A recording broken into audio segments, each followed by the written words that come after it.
What's up, y'all? You're watching Brooklyn Shuffleboard, and you are about to watch the semifinals of the New York Shuffleboard Association Fall 2025 Singles League. We have Mike Dunlap on yellow. We have Glendon Tulin on black. Both of these players have won the Tangsgiving singles competition before. The other semifinal match is on court 1 over there, me versus Carly. We're also going to stream the winners or the finals as well following this match, and it's going to be a great time. So yeah, thanks so much for joining us. This channel, as I always talk about, is all about giving more visibility to the high-level shuffleboard being played here in Brooklyn. Also geared towards helping new and intermediate players learn more about what's going through the minds of people that have been playing for a long time who are really, really good.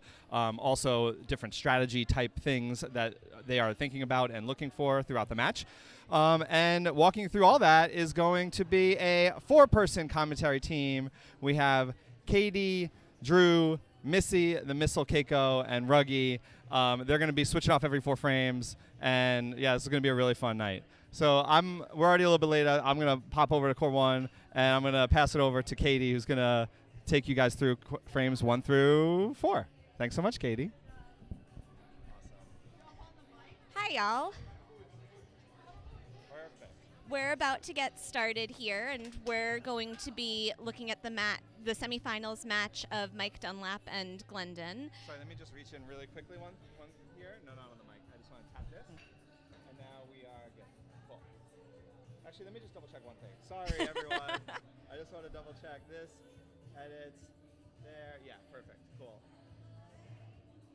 Everything is working So we are good to go. Intended. We're doing it, y'all. This is the kind of raw. Okay.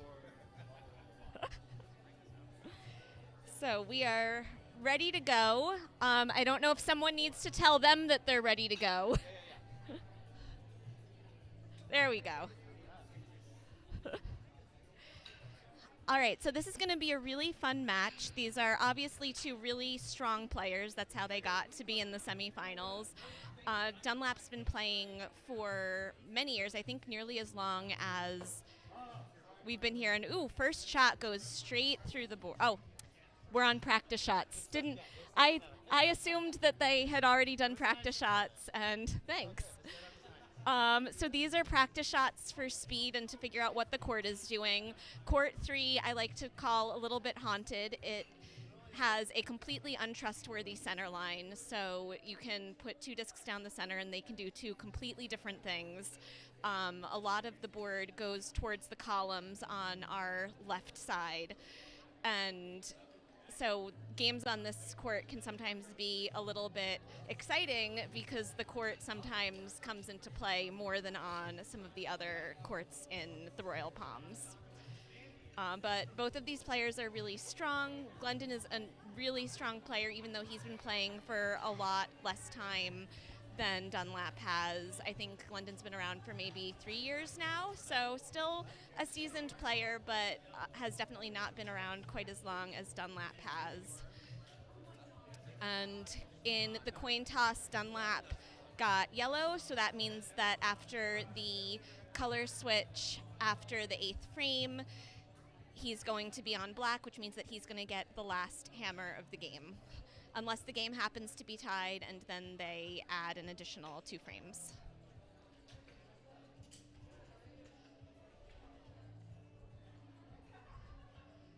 And they're going to do another 4 practice shots apiece from each side at the halfway point when they swap colors. So they're going to do 16 frames. The first 8 frames are going to be on this color, and then they're going to swap for the second half of the game. And we're going to be swapping commentators every 4 frames. So you're going to have me from 1 through 4, and then there's going to be someone else for the second quarter of the game. And so for each quarter, you're going to have a different commentator. So something a little fun and different. Maybe not what Jeff would have chosen, but Jeff is currently playing and cannot commentate while he plays. He might commentate if he does not win his semifinals match. You might get him for finals. So Glendon just put up 1 scoring disc in his practice shots, but all of them landed on the court and in the middle. So for speed, he's in a really good place. And I think Mike just got that in the kitchen or straight through, so figuring out the speed of court 3. On either side of this match, we have semifinal matches for the consolation bracket for the same singles season. And over on court 1, Jeff and Carly are playing in the other semifinals match for the main bracket. And whoever wins that match and the match that you're watching here are going to play each other in the finals. And it looks like we're ready to go now. So first shot of the game, he's probably going to put up a block, and he does. That's a great Tampa, so that's going to block Glendon from Mike's half of the board, and Glendon's probably going to go ahead and clear that. And he does with a very beautiful clear. Glendon tends to have really consistent clears, so I think that we're going to be seeing a lot of that today. It's a little unusual, though, to see someone put up 2 Tampas to start with. I feel like most people's go-to block is a St. Pete, which blocks your opponent from their own side of the board. And ooh, that is a stick, so I'm already wrong on my guess that we were going to be seeing a lot of clean clears, but probably we'll go back to that soon. And so if I'm Mike, I'm hiding down my own alley. And I don't know if you saw that, but you could actually see the disc get carried by a little bit of that drift that goes towards the left on court 3. So he came up a little short. So now Glendon gets to decide if he wants to maybe go down the board and try to get close to the line on his own side for a scoring disc, which looks like what he's lining up for. Oh, and that, it's clear. That's very lucky. That was almost a self-kitchen. So it seems like the discs are maybe not consistent speed, since we saw some of that happening in their practice shots too. Or the 2 different sides of the board might be 2 different speeds. So Mike blocked up with his last shot, so now Glendon has to decide where he thinks that he's going to be able to put up points. It looks like he's considering going down his own alley again, or potentially trying to knock in his top disc, which I think is what he's going to go for. Oh, nope. Changing it up. He's just going to want to come up a little shorter than he did the last time.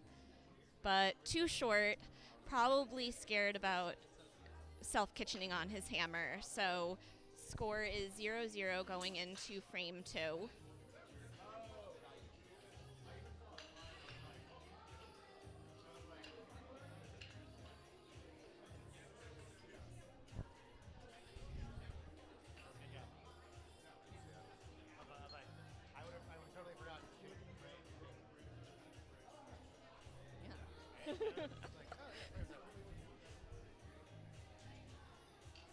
So Glendon opens the frame with a St. Pete, so that's the block that I was talking about before. And we have a stuck clear from Dunlap, so now Glendon has the opportunity to hide behind that block if he wants to. And he has a bit of a court advantage because there's some drift to that side. Oh, that is unusual. So he luckily ended up with a block again, so that's a good Tampa for him if it had stuck. So missed opportunity there, but the game is still young, so there will be more opportunities, I'm sure.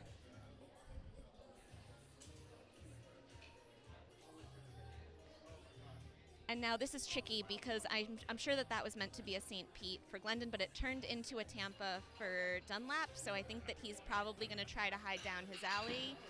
And that's certainly what he's going for.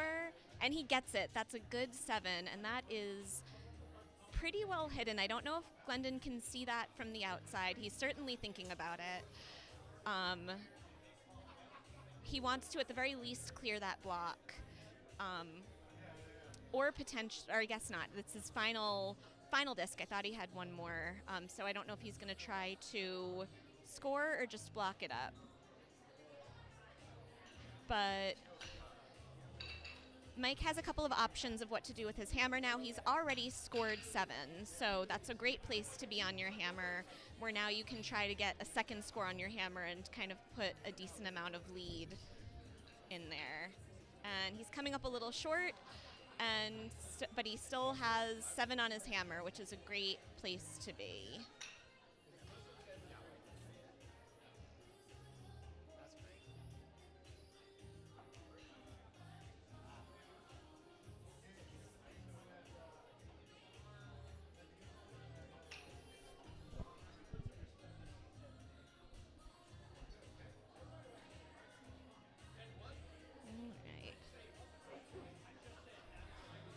Glendon's thinking about his first shot. Maybe he'll go with another St. Pete.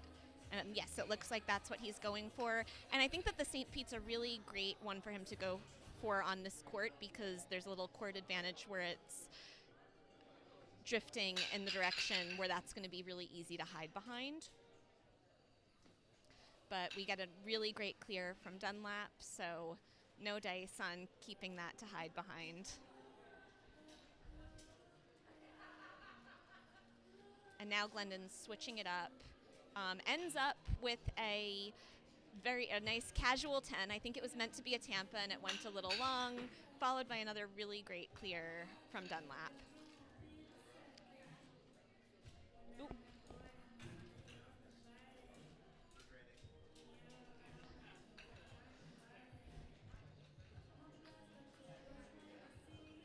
And there's the Tampa that he was looking for the first time.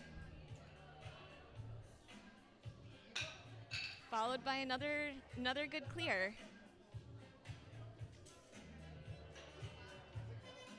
So usually a player's going to try for either a high 8 or potentially just blocking up the middle of the court.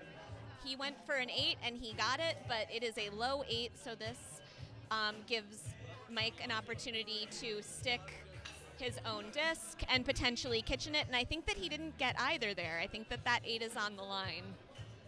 But they're going to call it. Yeah, that's not in. So I'm appreciating the easy math of not having to add.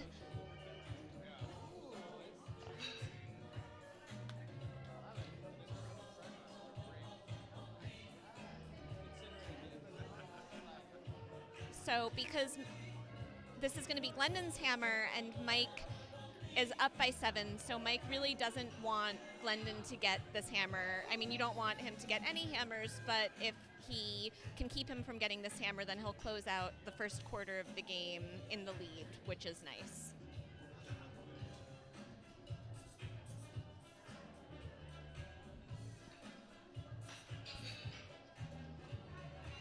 So Glendon's baiting him, trying to get him to stick something on the board, I think, with that last disc.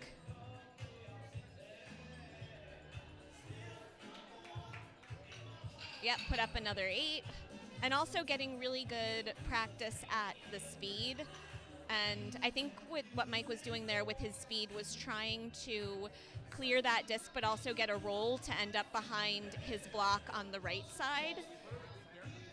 Trying to get both of those things in. But a clean clear works for him too. And that's another nice clean 8 from Glendon, so he's really getting that practice in there for his hammer. And, ooh, that is not what Mike wanted. I'm sure that he was going for probably like a stick and maybe a kitchen. Hit it a little bit to the left because he was taken by the drift. And now Glendon has the opportunity to get a double score on his hammer, and he doesn't quite make it. That got lined, but now we have a tie game headed into the 5th frame. And we're also going to have a commentator swap. So who's up next? And we've got Drew for 5. Hey, very excited to be here. Oh, we got chat. Yeah, say hello. This is coming to you with 95% less for net than the Valentine's Day tournament commentary where the chair flipped me out of it. I didn't fall, I swear. But here we go. We got Dunlap looking good. What a nice Tampa there. He's been throwing Tampas all game. Glendon with the old clear, give yourself, or give your opponent a St. Pete. Not the best. I like that from Dunlap, just taking up space, taking away the 8 on the right side, still able to hide behind it, but it's a little low. We'll see if Glendon can try to clear both right here. Also, shout out to Wifey at home. Looking good. I see you on the couch. You're a beautiful baby. Good clear. Almost gets it off the board. Still has something to hide behind just in case.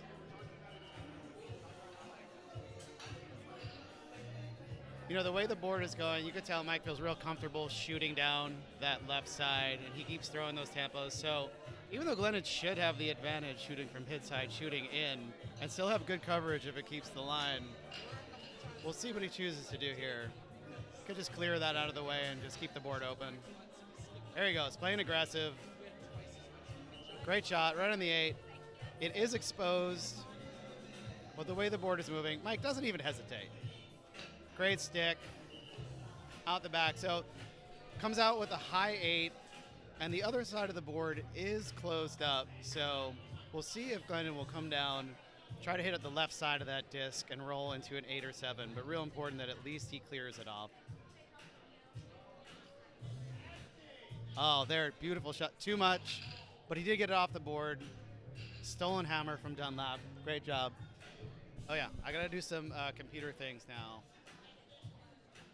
I took the score away.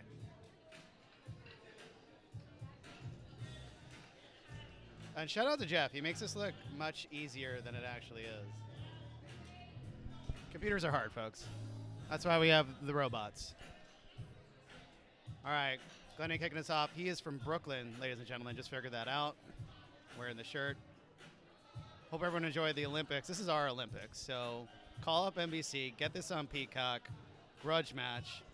I remember the first time I heard about Glendon, I left Tangsgiving a few years ago, and Ruggie just called me. This guy came out of nowhere with a house tang and won the whole thing, and now he's just been ripping and tearing ever since. Here he is in the semifinals, the singles division. Good clear from Dunlap. Nice St. Pete. You can see the board moving to the left. Dunlap working quick. He's got no time for that. Great clear, keeping the board open for his hammer. You wonder if Glendon's going to move this around. He could throw a tempo. The board is moving over to the left. I'll tell you this. If you know court 3, at the foot, that 7 goes so far to the left that he could hide real inside there, and it'll be... There you go. That's a good enough Tampa. Not quite all the way over, but a lot to hide behind. All for naught. Mike will ruin your dreams of a good hide with a nice clear. And let's see if he chooses to go on the board, block up one of the sides. Also, blow up the chat. Let's go. Here we go. It's a 10.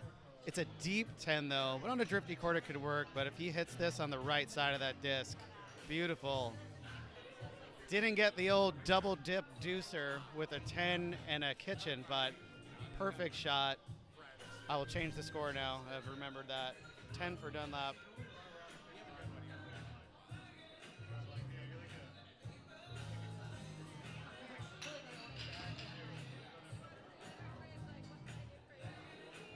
Look at that, folks. Endless speed and agility with the computers. Can't see the, looks like all the other games are close. Jeff and Carly are at a 10-10 tie. And we're slowly rolling up some points here. Nice 10-point lead and a hammer. He could almost ensure a lead going to the second half if he scores here. And that should be good enough on a Tampa on black on this court. Dunlap could shoot to the left and try for the line, though. Does the Dunlap thing of just a clean clear. No hesitation, no mercy. What do we have watching? Oh, we're in double digits. 12 people watching. My God, Colin Nielsen. Let's go. #1 show on Brooklyn Shuffleboard for this hour, this time, this day. And I'm not sure if that one just got away from Glendon there. Mike's not even going to hesitate. Oh, well, six it. He makes it a better block for Glendon. Just hit it a little too far to the right. He could have used that as his own Tampa. See, again, the board's been slippery. He came up short a few times earlier. This one looks good. Beautiful shot. Nasty hide, as they say.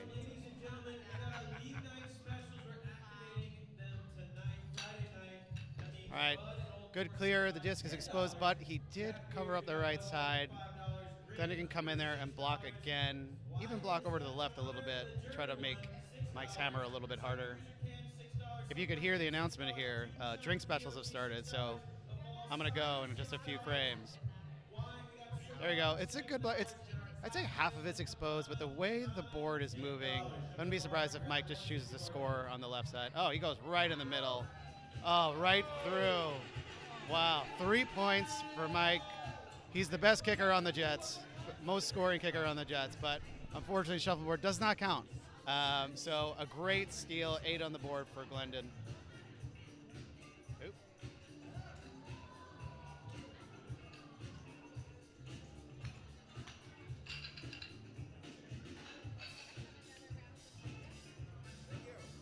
Them's are the breaks with this game. How'd I do? Is that 15? Yeah. All right, I praised my math skills earlier, and they've then failed me. Yeah. All right, nice St. Pete from Mike. Great steal from Glendon. Now he can go up, going to the second half. See, choosing not to clear, throwing up. I like to call them meatballs when they're right in the center of the 8. They often hurt me pretty bad. And it hurt a little bit right there. Mike scores. It's partially covered, but again, that is a very drifty part of the court. So if you aim too far to the right, expect it to go to the left, you're going to hit that block. You might want to aim right for the middle, give it some speed, and just get it out of there. We'll see. You could also snuggle it. Speaking of snuggles, did I mention my beautiful wife on the couch? All right, chooses to clear the block. We'll see if Mike covers. There you go. That's why you clear the block. It's not bad, but Glendon could shoot from the 4 and see it, and the court is going to the left. So if Mike was going to miss that, you'd want him to miss a little bit to the right, but he missed a little bit to the left. He's going to go for it here. If he sticks it, that's going to be really hidden as well. So, and he missed entirely. Didn't see that happening. Maybe a little too cautious, a little too much speed. The speed took away from what would have been a pretty decent drift over on that right side. So Mike has the choice to try to block this up on the right side so that Glendon can't hit it. Not that Glendon might want to go for it anyway, because he did just miss it by a pretty wide margin. Mike could also try to go for a 10, hit it on the left side. There you go. He's just daring him to go for it again. Glenn. Here we go, Glenn. This is my last call of the match. Hope you enjoyed. Thanks for watching. I'll fast forward through my own self or watch on mute later. Big shot from Glendon. There he goes. Clears it out. Mike goes with a 2-point lead into the second half. Really good match from both players. A few missed shots here and there, but they're so evenly matched that I feel like really excited for the second half. But I'm going to step away. I'm just going to change these numbers. I'm going to hand it over to Missy the Missile. She's back. All right. There's more practice shots. Yeah, so we can take a break, or we can just chat about stuff. All right, we'll chat about stuff. Look, you give us a microphone, it's going to be in use. Rogan, you want to talk about some things?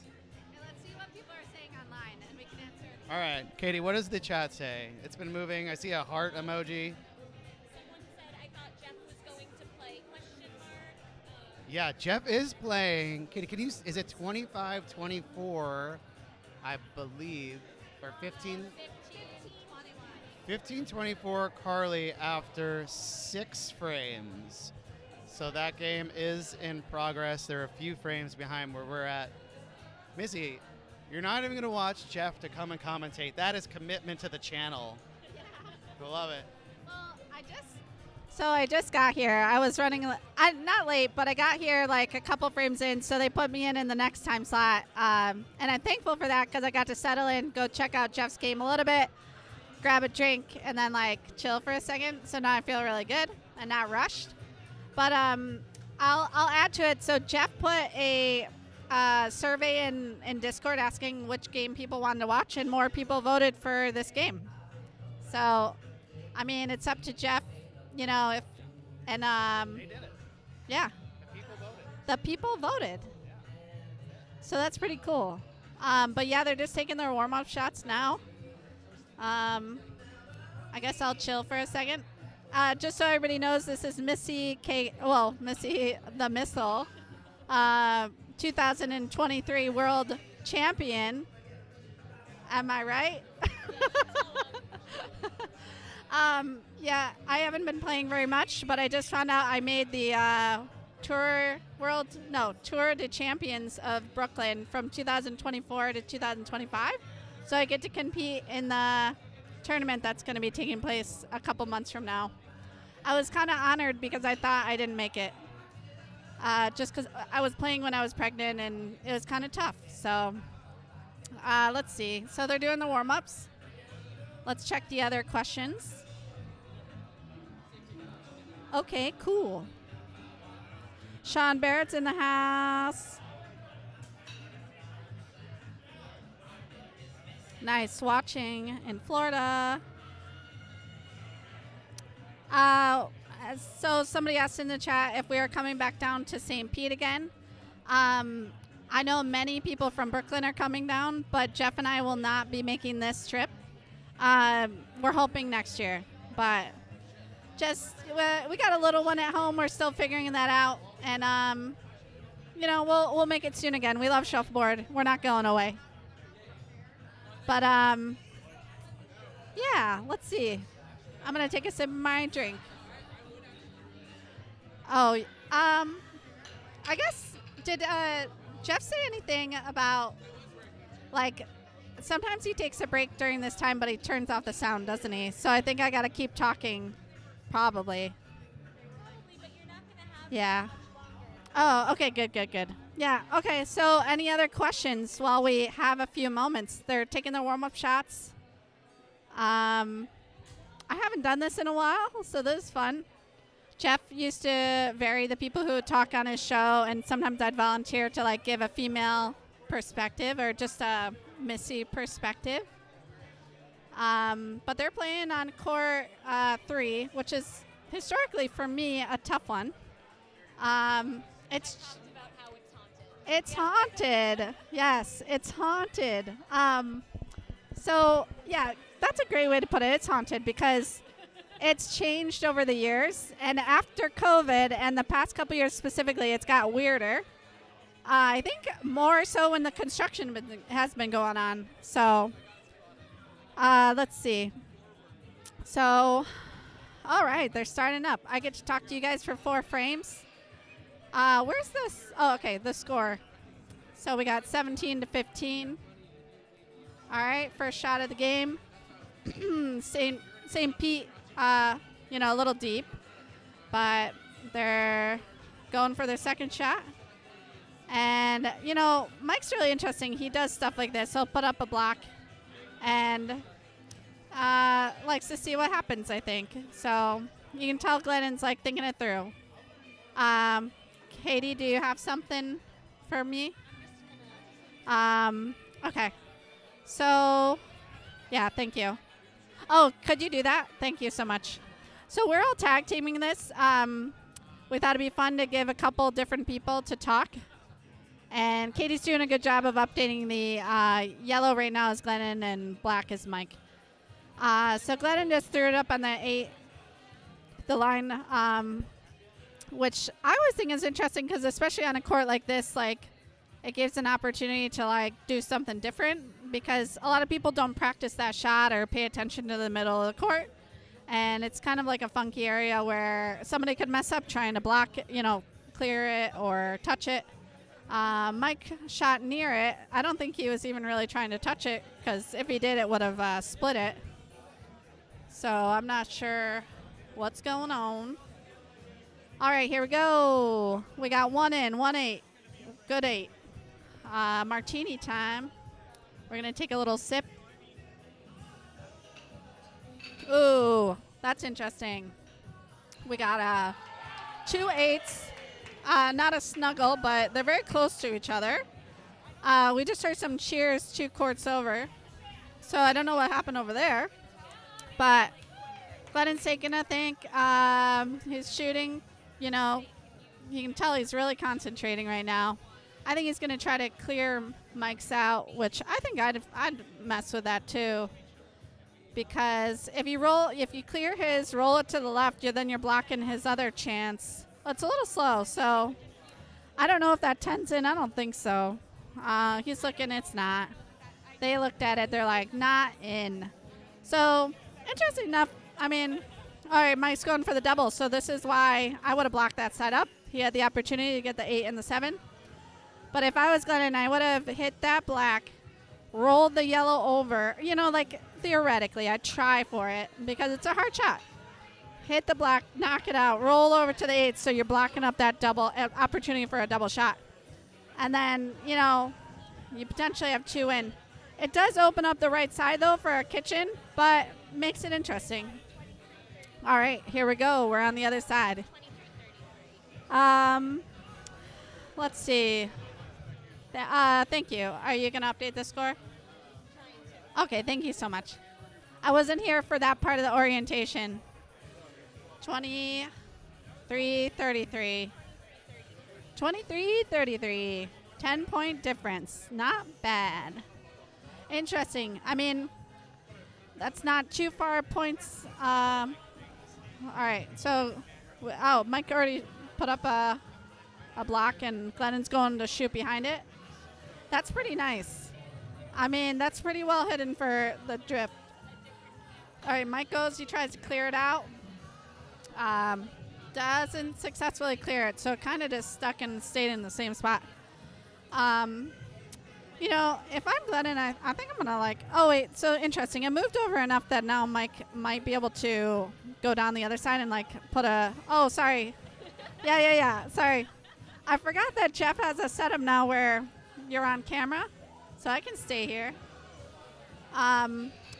If you can't tell, it's pretty cold in Brooklyn, so I got my beanie on. All right, so that's pretty good. Glennon's playing both sides.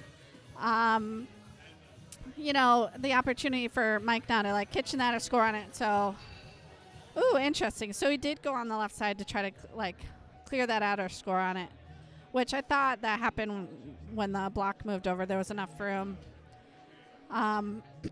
Excuse me. So it looks like Glennon's shooting to the right. If he's aiming over there, he's probably going to try to kind of block that, keep that score, block it up. But no, that was really fast, so he snuggled it up. The snuggle's interesting because he can just blast that.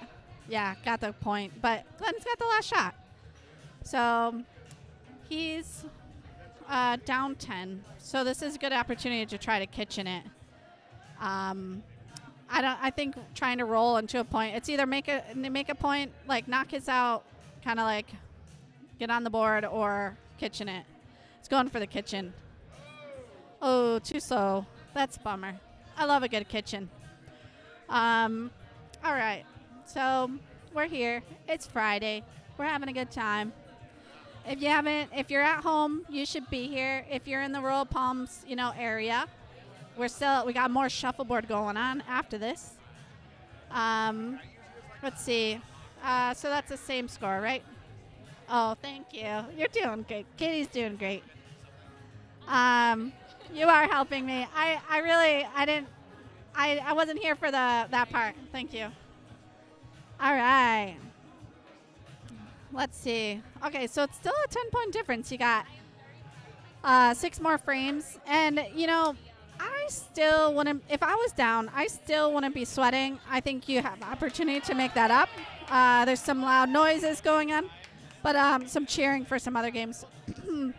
You're kind of like you want to steal their hammer, try to make up those points, but it can be difficult playing these really good players. But I would be sweating a little, but I'd be like thinking, I can do this. Excuse me.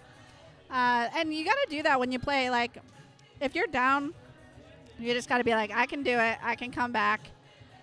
Don't let yourself get down. Don't let that mental game, get to you. So, I don't know if that's in or not. Katie, was that in? Is that one in? It must not be because Mike's shooting over there. Katie's checking. They should have looked at that earlier. Yeah, Mike should have stopped. Thanks. Mike should have stopped the game to check because that's so close. I don't know. They didn't even act like they wanted to walk down.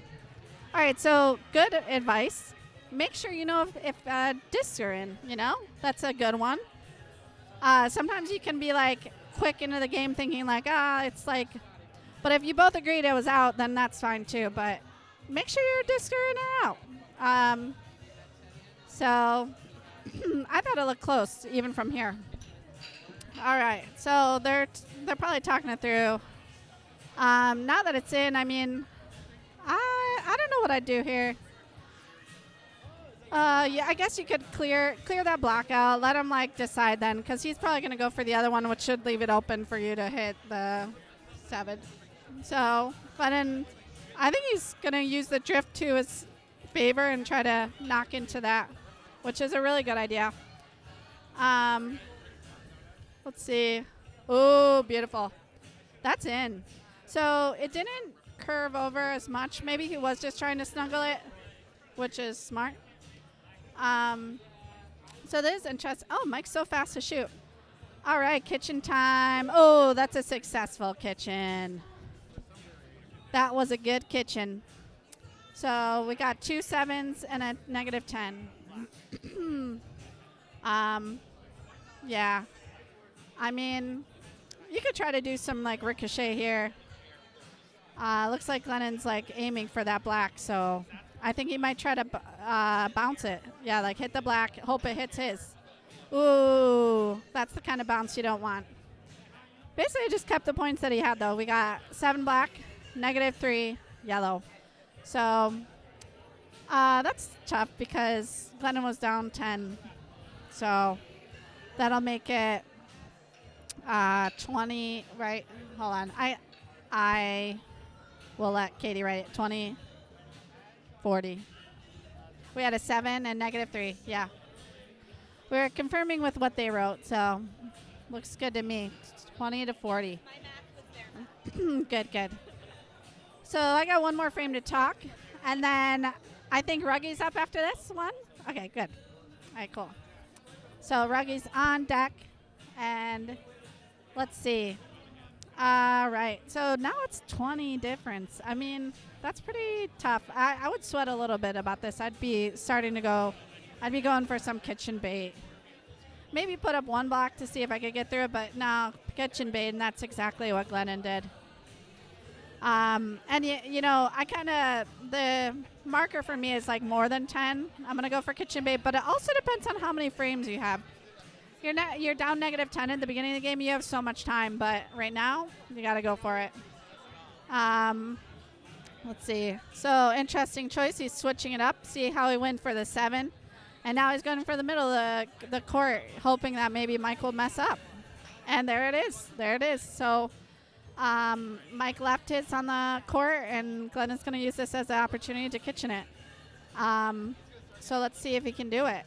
Let's see if we have any questions. Okay, no questions. That's okay. I just like to peek in, make sure we're saying anything you need. Ooh, close, but no cigar. All right, so Mike's going to clear this or hit it. Oh, whoa. I thought that was going to be a kitchen for a second because it was kind of slow. All right, so that's interesting. I think I would try to hide behind that. Like, you can't properly hide behind it, but I think I would, like, kind of go back there, try to get a point, anything, you know? Because that back one's a little too close to the kitchen line, but you could try for that too. So I think the 2 opportunities is you try to kitchen that back one, or you try to, like, make a hide and leave that for later, like the next, you know, hit. Ooh, is he going to get it? He's going to get it. Oh, too fast. Let's see if that other is in. It doesn't, I don't think it's in, but. All right, let's see. Let's see what happens. All right, here we go. He's such a fast shooter. Score. All right, we got a good 7. I don't think the back point was in, but we'll see. All right, here's Reggie. All right, everybody, bye-bye. Thank you, Missy. It's been a great time here. We got to change the score. Wait. All right, we're changing the score. How's it going, everybody? This is the last 4 frames of the match. It is your host, Rutherford H. Jostin III, coming in the rear. Not my first time or last time being in the rear. And here we go. We got Glendon up first. He's down 20, so he's probably going to throw some kitchen bait here. Yeah, you know, he's there. He's on the line. You know, Dunlop, he just gets up there and he smashes. He's quick to the draw, and he'll just want to clear these baddies and drop his hammer. There he goes. Clear number 1. As somebody who's lost to old Mike Dunlop in a major match in Chicago, the Chicago Nationals 2024, the man is a clear machine. The guy can do it. Glendon's up here. Again, he's going to just throw some kitchen bait. What he's really hoping here is that Mike will stick one, which he's not going to do here. Cleared it again expertly. That's what he does. He just has this silly little stance. He jumps up and he rips his clears. That's what he does so well. Glendon's going to do it again. Here he goes. This is what we call a Brooklyn in the biz, if you were in the business of shuffleboard. Hoping to get another stick here. Once again, Mike, he just clears. He doesn't waste any time. We're not allowed to say bad words here. He doesn't F around, as they say. So Glendon's going to do it one more time. He's going to hope that he can get a high. He's probably going to go for a high here. He wants to drop a high 8, high 10, something where Mike cannot replace his disc. We'll see what he does. That is in. It looks like it gives Dunlop a pretty good angle. He can stick this. Go up 28 potentially, and there he goes. He just goes up, he shoots it, gets the roll. He's up 27, and that's the Dunlop special right there. He wastes no time. This is like, you know, it's like TSA pre-check with this guy. He no computer, he doesn't have to take off his shoes. He just rips right through the security line. All right, so I got Drew here who's changing the score. Is it 54? Wow. All right, 54 to 20. It's a little bit of a hill to climb up, but as we all know from the great Alex Honnold, nothing's impossible.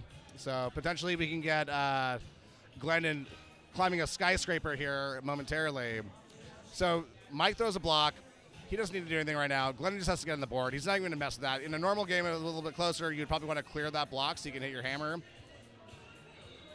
And here we go. Glendon's doing, this is what we call kitchen bait. It's like me at 1 in the morning after many shots at Canal Bar. You'll find me in the kitchen just eating everything in sight. And that is exactly what Glendon's trying to do. Mike almost got the roll there to go up some more points. So now there's a good opportunity here. So Glendon's going to try to kitchen this. He's down so much that, you know, right now we need to try to find some opportunities where we can get him. And Mike has left almost nothing on the board until now.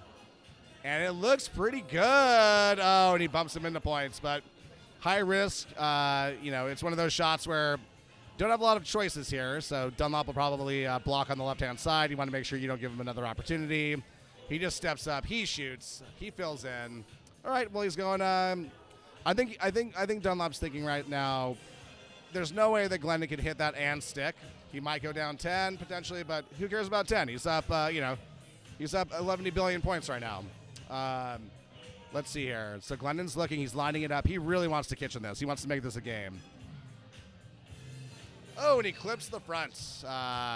I don't know if there's any bilingual speakers here, but that's what they say, no bueno. But I think Dunlop will probably block this. He blocked it. I don't know how to say block in Espanol, but if anybody in the comments smash that subscribe button, let me know. El Blanco. That's what I Drew, my friend Drew here says it's El Blanco. You can shoot us a DM if that's incorrect. El Blanco sounds incorrect. I'm not. La Blanca, sorry. La Blanca. Okay, so Glendon's gonna just try to get an 8, salvage something here. Keep it within, a respectable amount with 2 frames left. And he gets it. He splits it. Nice job, Glendon. So that's a wash. So unfortunately doesn't catch up to Mike in the differential game here. But from a morality perspective, a moral victory for old Glendon. Gets on the board. Doesn't let a fully stolen hammer just equalizes. So here's what, Dunlop right now. If I was Dunlop, I would be throwing this thing off. Don't even give Glendon a chance to kitchen. There he goes. He throws a high block. That's cool too. It's going to be nearly impossible for that to become anything. Glendon's got to get on the board. So he's lining up. It is tough when you're down 27. He has 27. Dunlop's got 61. You're really hoping for just anything to stick right now. So if Mike sticks this, which he is not yet today.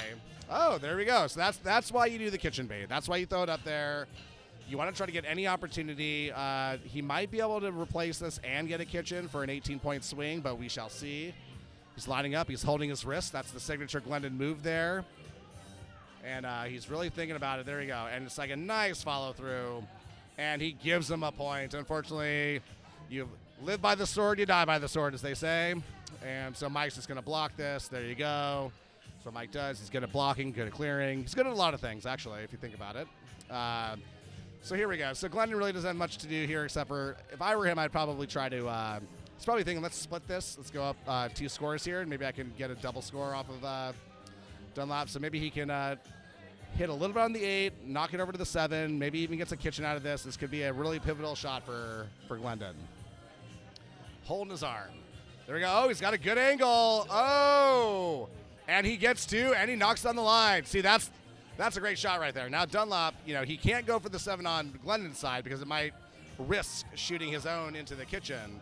So he's really thinking about it. Usually Mike just knows what he's doing. He gets up and he shoots, and now he's thinking. So this is when you get into his head. And all right. So it bounces back, and so, right now I think that if I were Glendon, I would just score. I would try to get an 8, get it as close as you possibly can, get 15 points here. No need to worry about the black on the line there because he's not going to be able to land that. Just get an 8, get a little bit tighter going to your last frame. Let's see what he does. He's doing just that, going for, there we go, 14 points. So yeah, so you go up 14 points, so 41-61. Not an impossible way to come back in the last frame. So what will likely happen here is, again, because we're in the kitchen bait game now, down 20, you got to start throwing things on the board. Glendon will most likely try to coerce Mike into the kitchen by throwing deep 7s. I've seen a comeback like this before. It's a show called Heated Rivalry, and I've been eating tuna fish sandwiches in the green room all afternoon, getting ready for this match. So there we go. As expected, Glendon's throwing an 8. What he wants to do is he wants Mike to stick so that he can potentially kitchen replace him. And I thought he might have gotten the stick, but it's something that Dunlop comes here, he clears all day long. He just sits here for hours on end, clearing. Practice makes perfect, kids. So if you're listening from home, you got to come out here and get your reps in. He's going to try it again. He's going to try it on Mike's side, so you have a higher probability of your opponent sticking the clear on their own side, which is why Glendon went to Mike's side there. And he got what he wanted. This is exactly what he wanted. That's why you do the kitchen bait. You want something to stick, and now Glendon has an opportunity to hit this perfectly. 17-point swing, but he has to hit it. He has to hit it. I mean, he's down 20. There are, how many discs we have left? All right, we have 2 each. We have 2 each. Pivotal moment here. A lot of people might leave that, actually, for the final shot, but he looks like he's going for it now. He's going from the 4 position. He must know something about the drift that he's caught during this match. Going from the 4, and he's going to do a little tap-tap-tap-a-roo. All right. Actually, not bad. So that's what we call a snuggle in the biz. if you are, again, going back to heated rivalry, lots of snuggling in that show. HBO has not whatsoever given us any money for that plug. So now, right, and Mike just clears it. Okay, so we have another opportunity here for an epic turnaround. We could do a 17-point swing. Unfortunately, we're down too many points. There's no way to win. And, you know, Glendon, he has great hair, though, and he's always had the best shoes on. But he's going to try this anyway. He's going to just try to give the old college try, as they say, as the Gen Alpha says. Oh, he almost got the double. Oh, my God, I didn't see that coming. But, hey, you know, that's Glendon for you. You never know with this rascal. All right, so we got the winner here. We got Mike Dunlop going to the final, playing the winner of Jeff or Carly. And this has been the Rutherford H. Josen announcer podcast. While you're spraying your pits, we're playing the hits over here. We will see you in the finals with Mike Dunlop versus either Carly or Jeff. Back to you in the studio, Wolf. What do we do now? Wait, are we still on? Yeah. Oh, I don't know. All right, we'll just. All right, so. All right, well, we have about an hour to kill. Yeah, Jeff's playing. Jeff is the executive producer, unfortunately. Not very fortunately for us, because he's a very technically skilled gentleman. But we in the green room, we were just, you know, we were having some Spanish tapas. We were having some, you know, we had chips. We had little corn snacks. But we didn't really talk about what to do in between this match and the match over here. So. Yeah, we could commentate a match y'all can't see in case you're like, what's the score? That being said, the score's really far away, but I'm pretty sure it's 57 to 45. Yeah, the score is one person is winning and one person is losing that I can see here. I don't think it's a tie. I was going to say, I was like, Glendon was the winner of the match we just watched if it wasn't for the scoreboard. But unfortunately, you do use those in this sport. Yeah, but Glendon, he's just such a handsome guy, though. You know, at the end of the day, like, you know, you lose, at least you're handsome at the end of the day. That's all we can really care about. I'll be honest, you come down here and you rock that fanny pack and start winning, it's an intimidating thing. Yeah, and the way he delicately holds his arm, the guy just has, he's got the Riz. He's Riz maxing almost daily here at the Royal Palms. He's now hugging Michael Fields. If you guys have ever won money playing shuffleboard, it's because Michael Fields gave you the money. He is the treasurer of the New York Shuffleboard Association. We got George. I don't know if you see George on camera, but George is walking around. He's got his he's got his party tie on. It's Friday night. Ruggy, people could see, so you don't have to do like what they could see. Oh, well, they just watch. The thing is, like, do we know if there's anybody with, like, you know, we don't know. Do you know that everybody on this can raise your hand if, like, maybe you can't see? Maybe there's something going on. YouTube's about the visuals. Okay, I'm just saying. I'm just trying to be inclusive. But, all right, there's 2 frames left in the Jeff versus Carly match. I'm going to go run down and see what the score is. All right, Ruggy's going to get the score, leaving me alone here to kill more time. Can I see that game from there? We could try to rotate it over, but it might mess up, like, I'm not it's gonna touch it. pointing at the scoreboard. Busy, how are the Dirty Martinis here at the Royal Palms? I think they're A+. I've never had a bad one. And I'm picky, so, you know, great work, Royal Palms. All right, 67-45. Jeff in the 15th.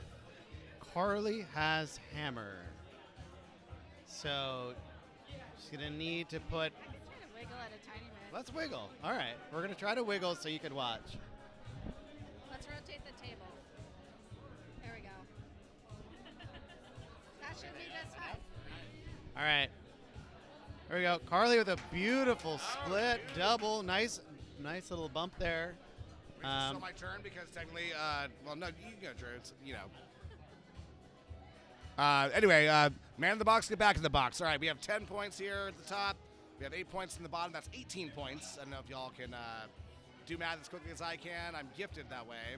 I'm a gifted. And speaking of the box, the penalty box and heated rivalry was a real interesting part of that show. And we do have a heated rivalry back here at the courts on Court 1 right now. Jeff's going to go. He's been reading this book about from Colonel Ballard, who is there he goes. He's all about angles. Jeff just hits those angles. He absolutely brutalized me about a week ago because he knows the exact angles of he knows 2 inches to the right is 20 degrees. This man just knows his angles. He's basically a geometry teacher out here. And inches and angles. Inches, and he knows his inches. If you know anything about Jeff, he knows his inches. So I try to teach my wife. It's not about all the inches. Sometimes it's about the angles. But Jeff has them both, which is great. Oh, gotta giggle at a Missy for that one. All right, Jeff put up a nice, or Carly put up a block, He's but gonna just try to park it behind Jeff's there. comes up short. Still has a nice 12-point lead. Wait, George, what's the score? 12 points, 12 points. All right, it is a 12-point lead. Carly with hammer. George tucked in his tie today, which is a flex. Here for it. It's not quite cat shirt flex, but like, it's cool. It's a Friday. You got an executive before you get here. Yeah, I will say, I don't mind being down 12 off hammer or on hammer. Oh, it's 22. Oh, 22. Never mind. We love Carly. Carly, great concert pal. If you ever want to go to a concert with Carly, the absolute best person to go to a concert with. If you see anything on the concert calendar, hit up Carly. Carly will know exactly what the wristband colors are for VIP. We'll get there early, make sure we get the best seats possible. Unfortunately, Jeff is one of the best players in not just the Royal Palms, but in the entire world. The man is just an absolute machine, and doesn't make a lot of mistakes. So it's a tough. Every time you get a Jeff Z matchup, if you're odds makers, he's very rarely in the plus territory. We'll just say that. I will tell you this, that he was shooting before. I don't know if anyone caught it in the upper right portion of the screen, but he does golden tang even when nobody's watching and the screen is not on him. So just know that there's solo golden tanging after big shots. You got to appreciate it. True character is doing the right thing when no one's watching, and so he's golden tangsing even when no one sees it. And Jeff is thrown off. This is the final disc from Carly.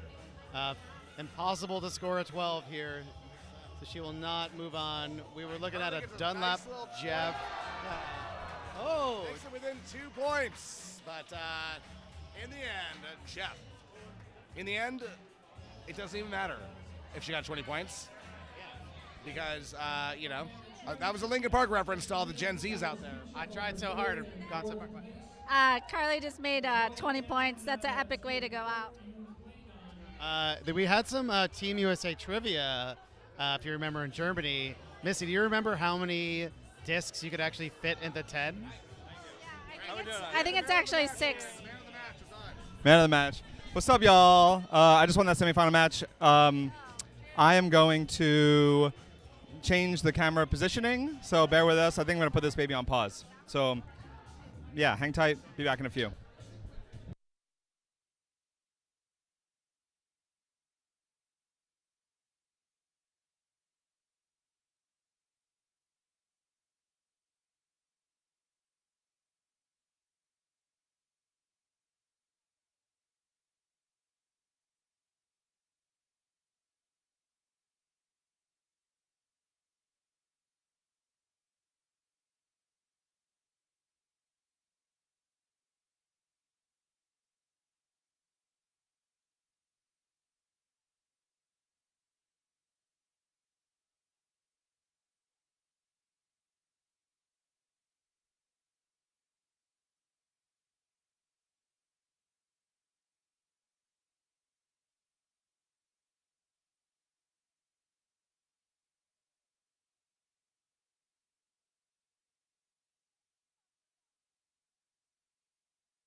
What's up, y'all? Thanks for hanging tight. Yeah, we're about to kick this thing off in the grand finals.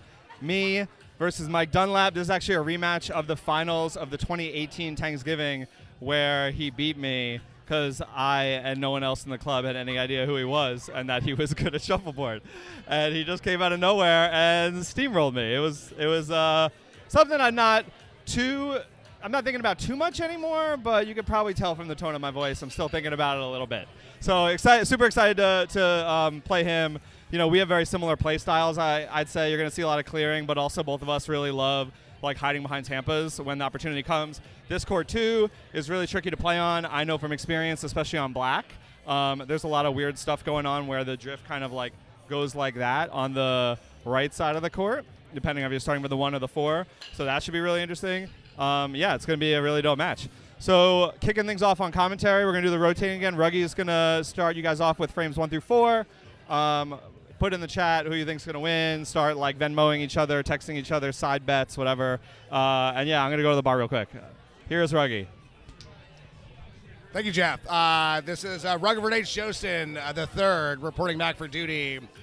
Last time I mentioned I was coming up the rear, and now I'm right on top. So whether I'm coming up the rear or on top, you know, I'll take them both ways. I don't mind. So we are about to get started here, and we have Jeff Z, one of the best players on planet Earth. The guy, you know, he's also a teammate of mine on Team USA, goes out to Germany and just absolutely destroys people no matter where they're from. They can be from Australia, they can be from Germany, they can be from the UK, they can be from Japan. It doesn't matter. So Jeff's in one of his, you know, he just makes the finals every year. At this point, he's like the Mahomes of shuffleboard, except for his wife is much hotter, Missy, than the wife of another famous Kansas City football player, Travis Kelce. I can't remember her name right now, but anyway. So we have Mike Dunlap, also heavy hitter from Brooklyn, one of the OGs here in the Royal Palms, has been here from the very beginning. So when you think about rivalries, you think about, you know, the Bears versus the Packers. You think of the Yankees versus the Red Sox. You think of Rosenoff versus Hollander. These are just some of the biggest rivalries of all time, and you might want to put Jeff Z and Mike Dunlap right up there on your bingo card as one of the toughest matches and the hardest competitors you'll ever see in the Royal Palms. So anyway, yeah, we're here. What we customarily do is we will do 4 warm-ups, 4 down, 4 up. We have no idea where they are right now, so I'm just sort of, you know, talking here. I can't see the chat, so if anyone's saying anything, you're welcome to come down and tell me to my face. But, you know, here we are. So the format is going to be as follows. We just saw the semifinals match.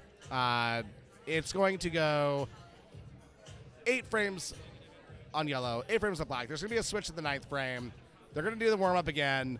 And, you know, if this is your first rodeo, I applaud you for tuning in. This should not be most people's first rodeo, so you know how it goes with a 16-framer. There are other formats that other tournaments will employ, which is they'll do a first to 75, which takes forever, and nobody likes those matches. But sometimes you'll see those if you play in Florida, if you play in North Carolina. But here we're doing a straight 16. And, yeah, and this is going to determine the absolute, this is going to determine the finals. Just going into the chat right now. Shout out to Geezer 1955, probably a young man with a 1955 username there, but doing a lot of commentating on Nasty Hides. He's out of beer. Take this time right now, Geezer. Go get yourself a nice cold brew. It's going to be a really good championship match. Ruggy, that was the best commentary I've heard in quite some time, considering we're staring at a blank shuffleboard court right now. So you're doing well. If you don't know, Ruggy and I have morning radio backgrounds and probably have many a zany story that we could fill time with. But I'm going to be honest. We love an underdog story here at the Royal Palms. But it's tough with both of these two have won championships before. There is no right. They both. But Jeff has won. It's just 2 top dogs. Yeah, they're not underdogs. We're not rooting. We don't have a dog in the race. They're all just dogs. That being said, Jeff has won 3 out of the last 4, was in the last final, so we haven't seen Dunlap in a while. Even though he is the Fernet about it, Drew Ruggie doubles tournament, sworn enemy of he's one half of the Michaels. I think he's the rooting for the underdog here today. As Jeff just has so many trophies, I think he has a bigger apartment now to store them all. That's where he keeps all the large checks. Right, yeah, it could be like a hair to the right, but I think we're good.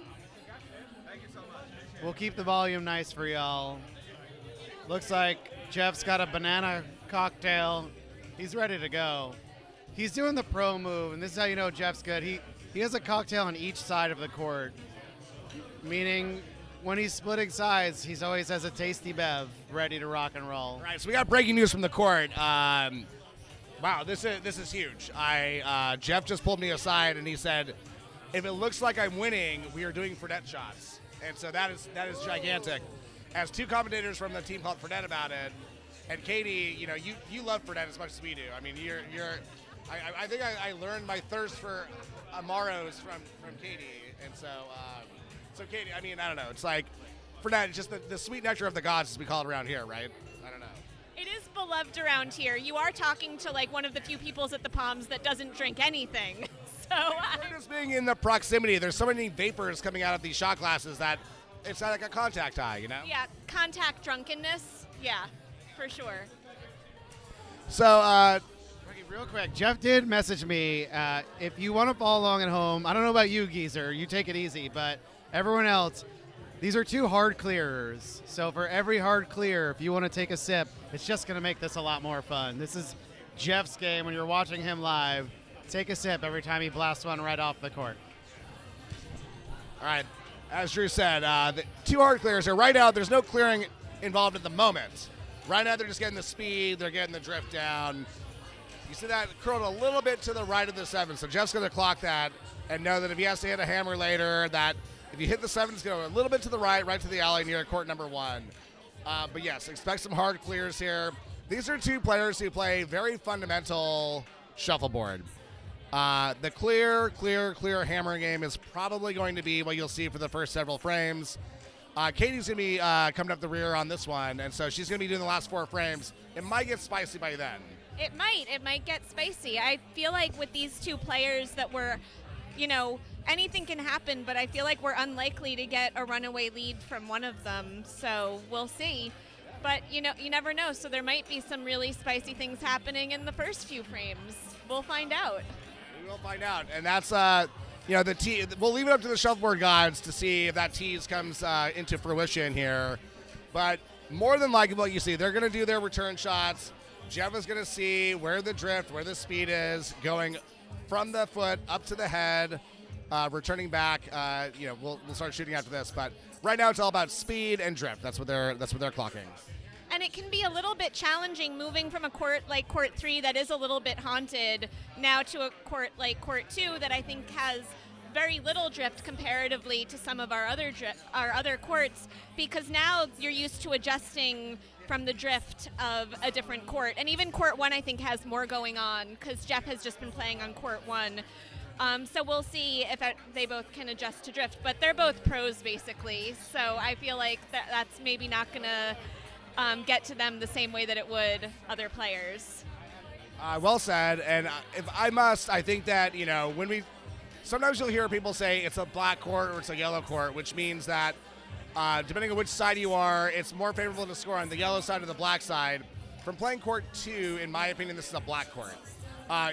The yellow side has a little bit of a funny ridge that can, depending on which side of the ridge you get on, it could throw your disc either to the right or the left. So what Jeff will probably want to do is run up the score on black to make sure he has a nice buffer going to yellow where it's a little bit trickier. But what do you think, Katie? Yeah, I definitely could see him doing that.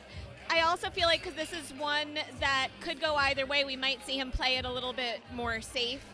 I also find that with singles matches, you sometimes run into both players like one set of discs better, not necessarily even the court, but because the discs can be different speeds, sometimes one set of discs is just a little nicer than the others. So even if there's a court advantage, sometimes the disc advantage doesn't necessarily correlate. And now it's starting, so I'll let you do your 4 frames. It is game time. So game time, as they say in some places. So Mike throws a wide St. Pete. Jeff says, I don't even need to deal with that. It's too wide. I'm going to just throw my own St. Pete. So a lot of times when you are the person with the hammer, you don't want to have a clogged up board. So right now Mike's doing, this is called filling in. So he's filling in right now. He's hoping that he can cut off any angle that Jeff has of trying to score something behind the St. Pete that he just threw. Jeff will probably try to clear this unless he's going to get a little weird and try to do it. He's going for the kitchen early on. He's got a high 8, so good leave. It was hard to tell. I don't know if he was going for the kitchen. He got a little bit of speed, but that wasn't his typical clear mentality. And there we go. There is a kitchen attempt from Dunlop. He did not get there. Jeff with the hammer. He's got a lot of options here. He's probably going to just try to clear this or try to go kitchen plus. Kitchen plus is making sure you don't leave him in a point in a 7. He's just going to clear it. That's the smart move. Again, I was saying earlier, this is a black court, meaning that the drift is going to go towards see how it drifted a little bit? So he was trying to go for a high 8. Now Jeff is going to have a bit of a tricky shot here because it is going to try to drift towards the center line. So he's going to want to aim near the yellow disc and hope that it drifts in towards an 8. That would be a pretty atypical move from Jeff. And it is drifting. It's drifting, and it's hitting that center line. As I was saying, this is a black court. It's going to drift towards Michael. And yeah, so I mean that's the danger of having that yellow one out there. He wasn't able to have a clean shot, and so Drew here is going to change the score because I'm unable to do both. I'm not very dexterous. Dexterous is one of those SAT words that means I'm uncoordinated. So Jeff is going to start now first on black. He's going to throw a St. Pete. He just missed his hammer.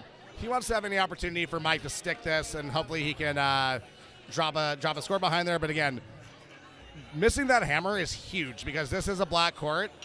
And you want to get as many points as possible on a black court. He's got a hard clear. So if anybody's cheering at home, I guess we're doing hard clear chairs. So this is a very typical game. Okay, this is a that was supposed to be a Tampa. I don't think Jeff is trying to throw a 10 right now. I think Mike will probably just clear this. Yes, he will.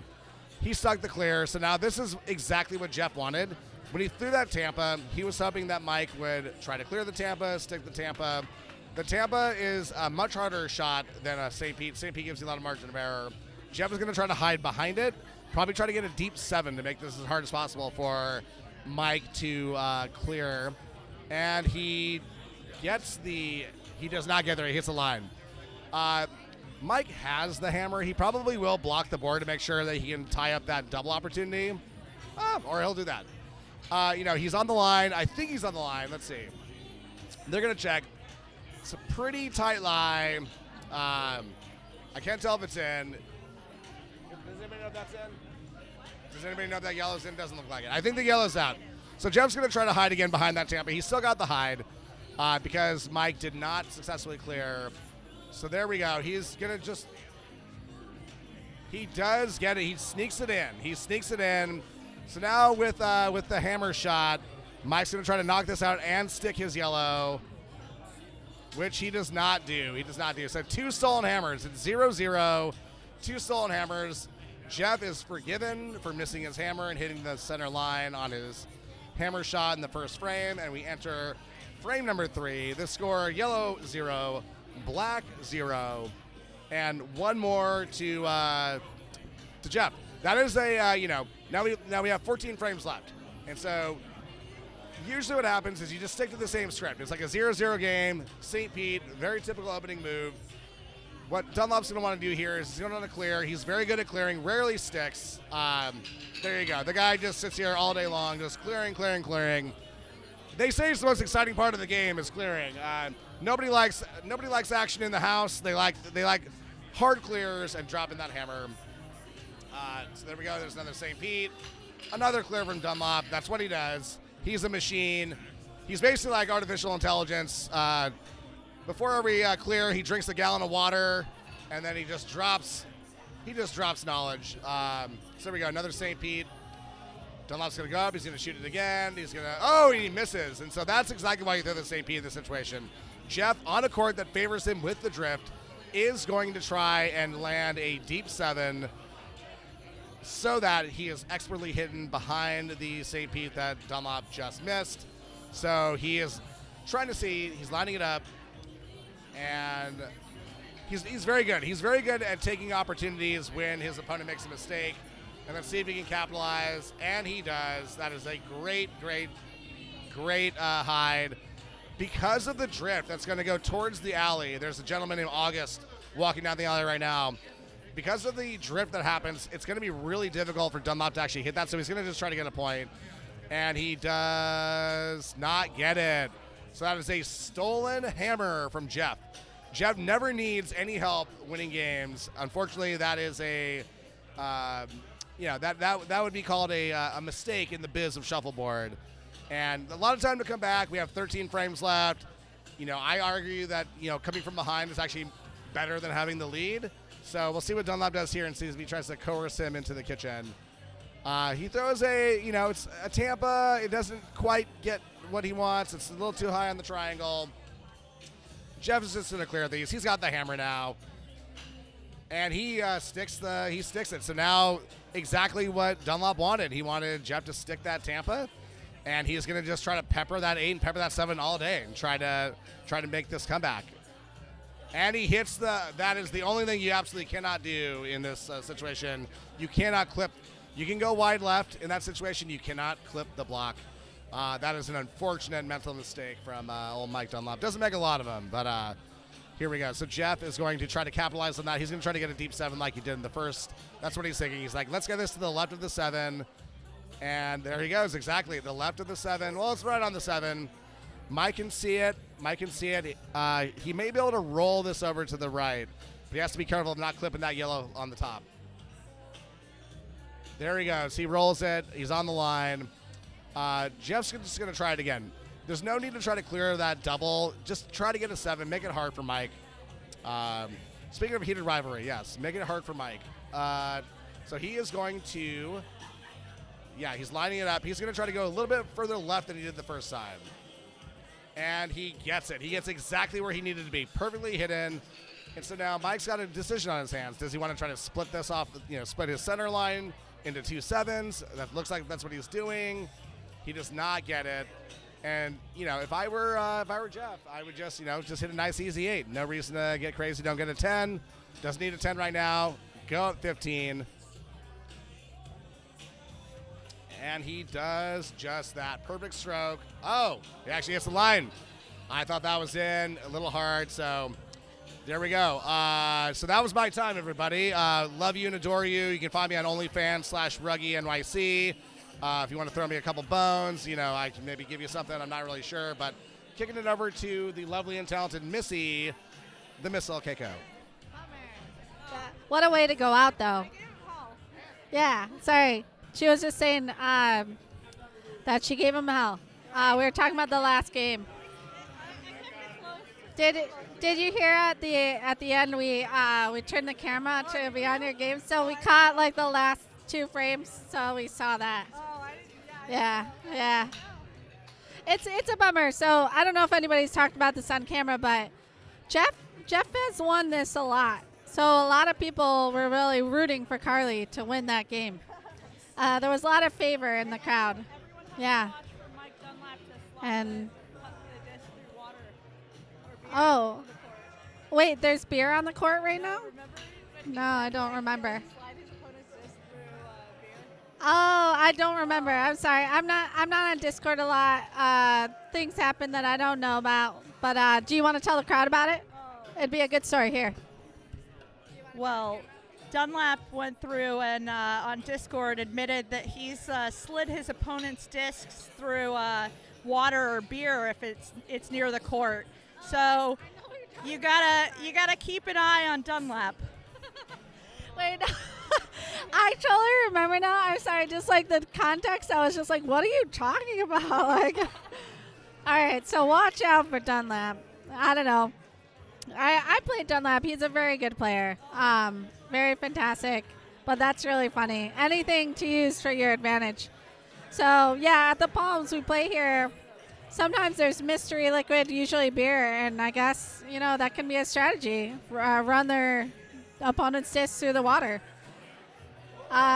So Jeff just didn't make that shot, that hammer. Thank you. You're going to do the score. All right, so we're on frame 5 here. Jeff just gave me a smile. I don't know if everybody saw that, but he did. It's not any secret language, just giving a smile. Yeah, so, all right, so I've been hanging out. We've been watching the game. It's pretty close. Exciting game. All right, so we got a good St. Pete. So I picked up a new drink. I have the Doris Hanky. It's really good. If you are thinking about coming by the Palms, come by, get a drink. Or, you know, they got all sorts of drinks, not just alcohol drinks, non-alcoholic drinks that are really good. All right, another St. Pete, you know, he cleared that out. All right, oh, stick. That happens to the best of us. So you can see how Jeff's checking it out. He likes to do this. I swear he's not just doing it to mess with the opponent. He's really checking out the angles. So you can get the perfect hide, you know. So don't be afraid to do that. If you're listening at home and you're like, I don't know, that I feel awkward about it, just take your space. Oh, that's beautiful. Golden Tangs. That's beautiful. So, oh, that was cool. So Mike went for it. He did like the knock and replace, and it knocked into it, and it hit it out. And now he kept, you know, Jeff's got a point in, but it's on the other side. So Jeff's looking around. I think he was thinking about, you know, should I block this up? Should I go for? All right, he's blocking it up. But like, you know, he needed to check out where should I put that. So you saw him dip over to see like where should I place it. So Mike can't get to it. So Mike's going on the board. Great shot. We got 8 yellow, 7 black to add to the score. So that's still, what do we got? 15. 21. So it's still a close game. Frame 7 of 16. Still got a lot of time in this game. 2 phenomenal players. All right, St. Pete it up. All right. Let's see. Clearing it. You know, that's a lot of Jeff's game is like kind of, you know, clear it out. And I've played against Mike before where sometimes he hasn't taken that approach, and I think right now he's like, let's clear this out. So that's definitely a strategy, just to keep it clear and make your hammer. And I think that's what he's thinking. He's like, I'm down just enough. I need to make my hammer here. Let's not play around. All right, so I keep dipping off the camera because you just want to like peek around the computer to see what's going on. All right, clear board. Things are getting crazy. So let's see where Jeff puts this here because, you know, the score difference is 6. What can he do to stop Mike from getting his hammer? Or, you know, because, like, it's only frame 7. Do you go on the board? You get a high 8? Get a high 7? Let's see what he does. What does Jeff want to do here? And he scored a 10. And just watching Jeff, I think he wanted a high 8 there because, oh, yeah. All right, so no score there. I'd be curious to ask Jeff later what he wanted to do there, what if he meant to do a high 8 or just like a block. But I think he was going for the high 8 and got the 10. But, yeah, I mean, that's how you handle it, though. When someone does that to you, you get a high 8 or a 10 like that. Even though you probably can't score on it, you try to kitchen it because what else are you going to do? You know, you could try to roll something depending on what it is, but it's not guaranteed. And then you might miss the kitchen, or it might keep their point in. All right, so do we have any questions from the crew? No? Oh, all right. We've got an invitation to come play in Florida and play under the lights. Bring beer. That sounds great. I would like to do that. So anybody's welcome. Let's go play in Florida and drink some beer. All right. So I'm sorry, you guys. I can only read the comments or watch Shuffleboard and talk about it. So I missed what happened. All right. Jeff cleared it out. he cleared that kitchen out, and then he motioned to his chest, Golden Tangs. And that's because we wear these shirts that say Golden Tangs from our team. And it's become a thing where whenever we make a good shot, we go, Golden Tangs. So even if you're wearing a shirt without the decal, we go. So if you ever see someone do that, that's what we're doing. It's the equivalent of nice shot. All right, so Jeff's got the hammer here. He's trying to clear those discs out so he can get to that 7. Let's see when Mike's going to block it up, which is a good idea. And Jeff's taking a look.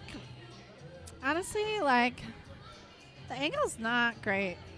This court does curve out that way, so he could get it. I think it's doable. But it's a tough shot.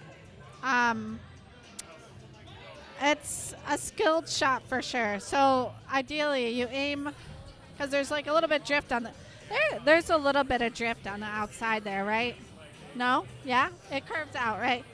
So yeah, it curves out a little bit. So you could probably make this shot and probably knock and replace it, or even like kitchen it. So let's see what Jeff does. Oh, he's going for it. Oh, that's beautiful. He missed the shot, but he got that point out. So you can see how he definitely utilized that drift to his advantage. Because just straight on, like if you shot it straight at it, it would have clipped that other block that Mike put up. So I think it's time for them to switch. Okay, cool. Let's see if we can pull anyone in to talk about shuffleboard. Let's see, I'm surveying the crew. Hi, you want to come talk about shuffleboard? Okay, anybody want to talk about shuffleboard on live? No? Alyssa? I'll come wait some time. Okay. Nobody wants to come talk. All right, you're stuck with me during practice shot. All right, Missy's here. We know who Missy's rooting for. Mike staying in the game. Really, both players playing pretty well right now. Been some hide opportunities, been some missed clears, but very close game, one score game. I was watching the game so intently that last It's shot I 15 to 21. Jeff in the lead with 6. But with these two players, the score can go up very quickly, and the score can, or they could just be battling for hammer by hammer. Something I would think about here, I don't, I've taken a little time off shuffling competitively in the sense I play on league nights, but I kind of forget on court 2, is there an advantage? I feel like there is. So that's interesting for this game to be close. Who has the advantage? Do you remember? I heard this is a black court.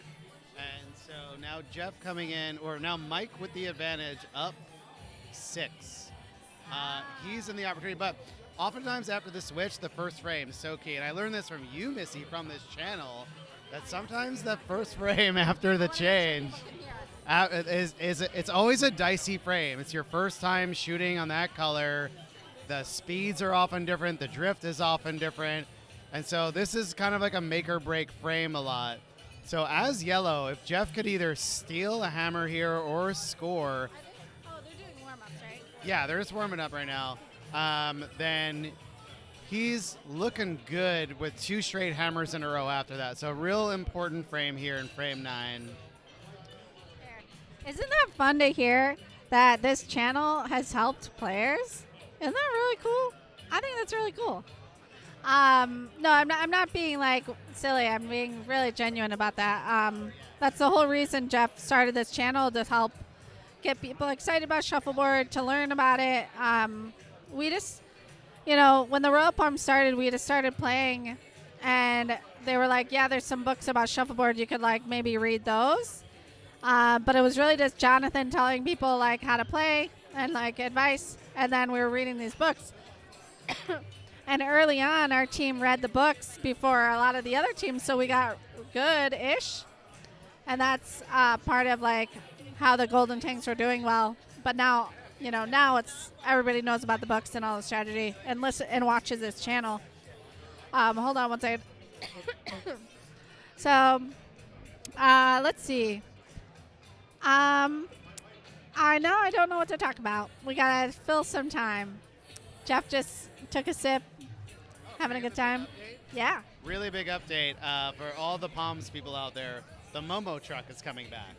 All right. So if you know the kitchen shut down, but everyone's favorite truck was the Momo truck. It is coming back. Also, for everyone that knows the market with all the lovely Spanish goods on the corner here, Marco, the owner, is taking over Monday and Tuesday. So if you're a Palms player, if you're in the league, you're going to get some tinned fish, some really great meats and cheeses. So food to be had here at the Palms, and the return of the Momos coming soon. Has there been a consolation update? So if anyone is interested, the consolation finals are also happening right now. They are a little bit ahead, so they're in frame 11, and Dylan is currently up. August has 23 to Dylan's 27 points, so it's still very close, 4-point game. So exciting one happening over on court 3 for anyone who's in the Palms tonight to watch. I was trying to pull people in. Trying to pull people in to come talk about shuffleboard. Let's see. Let's see. Oh, yeah, you're right. Not a lot of vamp time needed. Katie reels me back in. Like, whenever I'm like, we need to fill time, she's like, we're fine. It's fine. So, Jeff's taking his last shot. Who are you next? Drew's next. Drew's next. Yeah. Drew, you're up. All right, everybody, here's Drew. All right, so we've corrected the score now. So ignore all strategy pre-score swap. So Jeff does have the lead here. But again, big frame 9 after the turnaround. New discs, new side, new drift. This is a really important frame for both players. If Mike could score his hammer here, take the lead, a really important frame for him. But this is, as I heard from Rutherford Jostin, also known as Dusty Muffins. Dusty Muffin said this is a black court, meaning that it will drift to my left, camera left. Jeff coming with a high Tampa. Mike's just going to quickly clear. Hard clear, and what do we do during hard clears, folks? Take a little sippy-roo. Whatever you have. Doesn't have to be a Kona like I have. Geezer, I know you're in some part of Florida right now. Grip it and rip it, dog. There you go. Jeff with the St. Pete. Mike's not even going to hesitate. Another hard clear. Again, ripping and the tearing and the ripping and the tearing. Coming to you 80% less drunk than Valentine's. Feeling good, speaking good, thinking good. Jeff, the highest Tampa known to man. And you think, again, Mike not hesitating for a second. Hard clear. I might have to leave after one frame. All right, so Jeff can turn around, go for a high score, try to block a side. Looking like Jeff is a cross-court player on his final shot and hits the line. So Mike has an open left side of the court here. Not in danger, but it does seem like it goes to the left and hits it. Beautiful. All right, I'm going to put this beer down. Hey, do you want to do the honors? All right, so Mike takes the lead here. It feels like the second half is his to own on the scoring side here on this court. But with Jeff, you never know. He's such a classically clean player that he almost makes you play slightly more aggressive, and that only hurts you if you don't hit those shots. But Mike's been around the block. He knows what's going on. Great St. Pete to start this off. Can we give a big shout out to George and Mike Fields for all of the biscuit catching that they're doing? Because what you're missing by not being here is the very loud clashing of biscuits that happens at every single clear, and the flipping of biscuits that's happening, and them like going kind of far and wide to the sides. So they've been running all around, and you guys can't see that at home. That's a good point. If you go back on this channel to like 2022, and you see this sort of shadowy figure in the back clearing off disc, it's George, and he's still doing it. So big shout out to George. We love him. He's part of the NYSA board, running community here, and just super helpful, keeping these things clean. Let me see, we had a stick, but missed the hide. You know, when you're going for those deep sevens, there's a hesitation to really go too deep. You never want to self-kitchen, so he shorted a little bit here. Jeff's hammer, you wonder what he wants to do. He doesn't want to block himself out, but he doesn't want to allow Mike to bump that in on the next shot. Looks like he's going to clear out. So Mike has a few choices here. Looks like he's going to go, I mean, he goes faster than I could speak, so. It's a good 8 left side. Jeff could still hit on top of it and stick it. Jeff's not the player to take the kitchen approach here. I think he'll just go for the score, go kitchen plus, send it out the back. But the way the board drifts, this is not the easiest shot here. And there's always that disc to the left. But as he does time and time again, Jeff with a beautiful shot, hits the disc on the right side, stays on the board for the score. So he retakes the lead. You know, as a finals for the singles league, which has taken 7 to 12 months, it's nice to see a real tight game here, back and forth game for the finals. If anyone is at home, please blast out the chat. If you're watching, don't be scared. Mostly just because I want to see your username. Nobody's changed their YouTube name for about 12 to 15 years. I know Skaterboy8969 still out there. Give us a shout out. We'll chat you up. See Average Frustrated Gamer. Welcome to the chat. Jeff, hard clear. I'm going to grab my beer. Cheers to you all at home. Mike with a pretty nice Tampa. You can see that the board is carrying it to the right. So it's not traditionally a Tampa side, but sometimes you just want to mix it up. Yeah, Jeff sticks it, but moves it to the right. And with the way the court's drifting, he's just going to snuggle on top of it and give himself an opportunity to go ahead and still attack the right side. But Jeff with hammer can clear either of these out, or he also can shoot from the 4 down on his side. He can get real aggressive, and I think a deep 7 towards the line, the center line, will get this done here. So we'll see how aggressive Jeff's being. Again, it's a really tight game. Traditionally, Jeff is clear the board, score my hammer. That's how I win. But we'll see if he takes advantage of that center block there. That's where he goes. Oh, but it curves too far in, hits that center desk. It's still trouble for Mike, but he kind of got saved right there. Again, good block. Jeff has a few options here. Again, if he wants to get super aggressive, he can go right through the middle. He could try to split that. He also can go ahead and shoot from the 4 inside into the 7. It's a pretty open shot there, but it depends if he wants to just get 2 scores here. Hey, you can see him toying between it. It looks like he's going to go right down the middle and try to get that 2-score lead.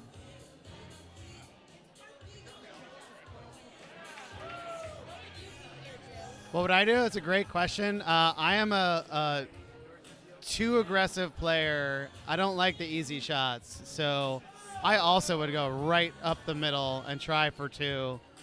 This is what champions are born, but that's what happens when sometimes you go for it.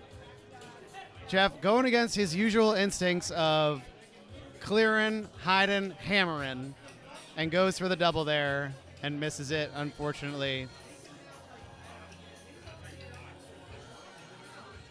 So Mike's hammer.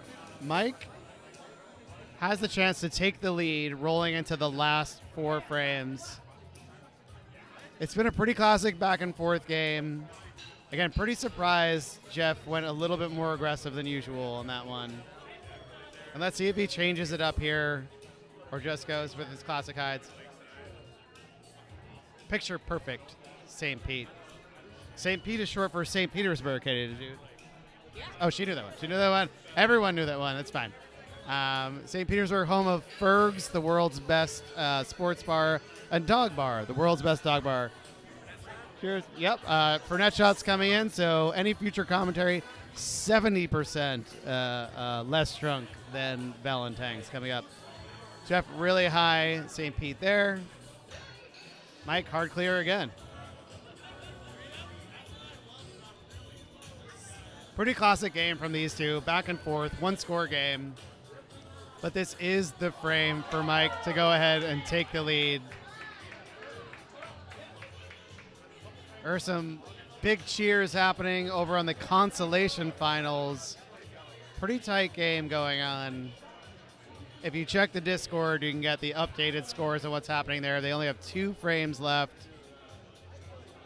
And it looks like it's a 2-score game over there with Austin behind. Also behind 29-35.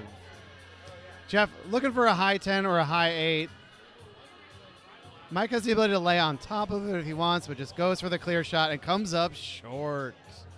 All right, that was his opportunity to head into the last 4 frames with the lead. Comes up short. And so, on the scoring side, 2 hammers each coming up for each. We'll see what happens. But hand it off to Katie. Here we go.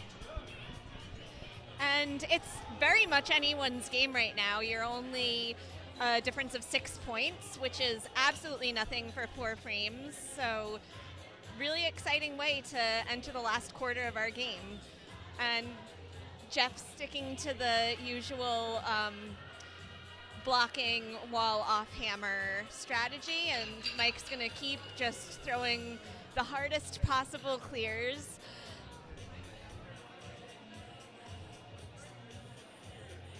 And so that's a second St. Pete. And another clean clear, and someone's going to run down and get that disc off the court. Because of the hard clears, there's also been a lot of bouncing back.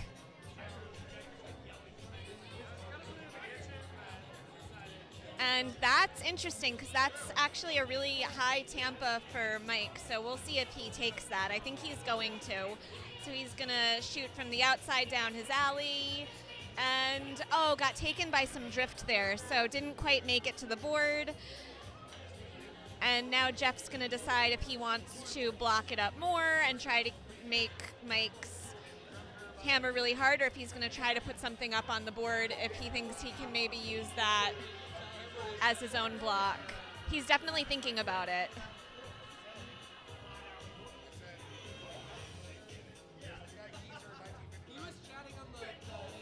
And he is trying to go on the board.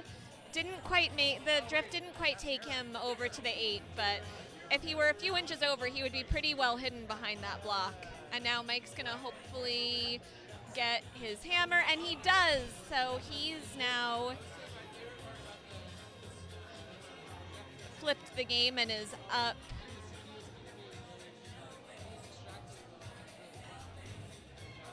2 points. I think my math is good. My math is good. Great.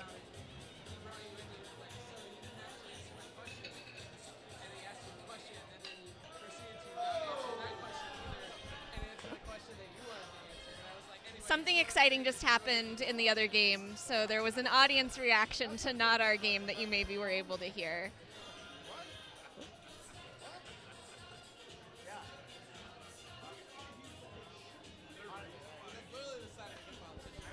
And Mike putting up a block, so sticking with the St. Pete to start the frame.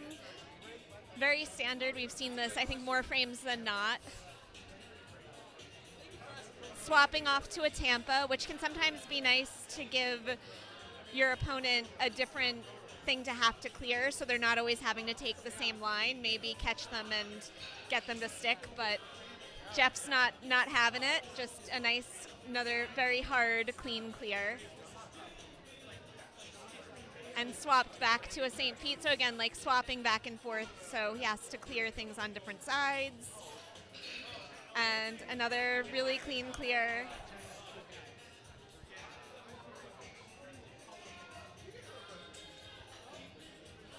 And that is the highest possible 8, which is a great thing to do. So now for Jeff to get points here, he would have to, or to come up points, he would have to either kitchen that or he would have to clear it and roll just a little bit into the 8 on the other side, which that might be a little too high to really be able to do.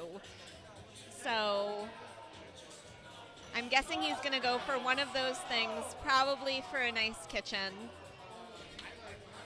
And what you really don't want to do here is you don't want to leave him in points. So you want to go a little bit harder than you would need to, and he does. So doesn't get the kitchen, but does clear the disc.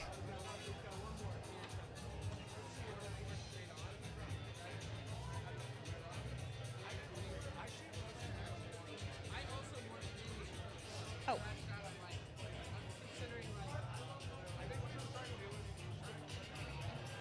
I think we lost a frame at some point, so now we're in frame 15.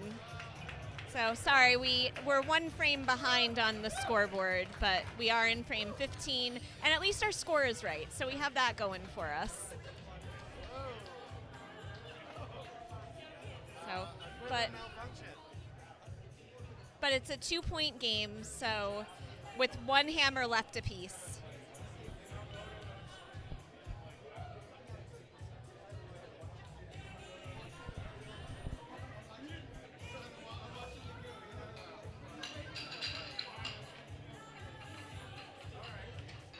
And Jeff is currently behind by 2 points, so it's extra important that he gets a score to put himself up points going into the final frame, since he won't have the hammer there. And ideally he would want to, I would imagine, get 2 scores here, but he's not playing aggressively, so he's really playing for getting his 1 hammer score. And I'll be interested to see if he does, and then how he ends up playing the last frame.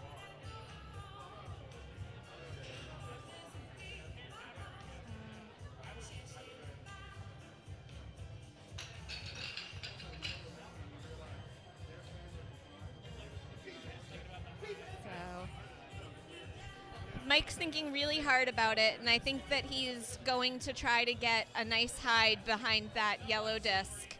And that drift got him again, so he didn't quite get there.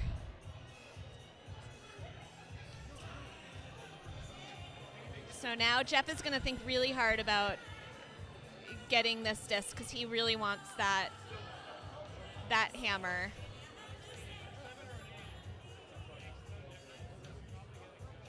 And whether or not he gets this, Mike's only a hammer away from a potential win, so we're going to have a fun final frame.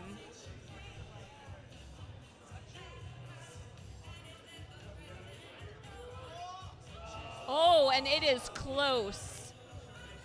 And it is good. All right.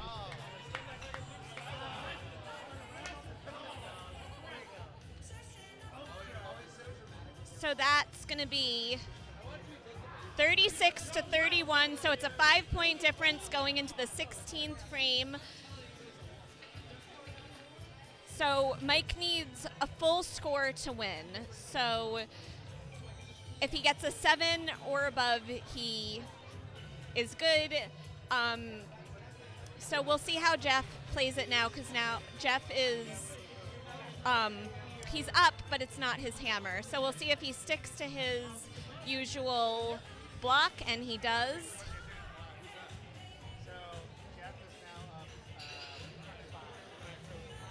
And a lot of clean clears. Mike keeping it clean and not taking any chances, trying to really play for his hammer at the end, not trying to go on the board and do anything fancy.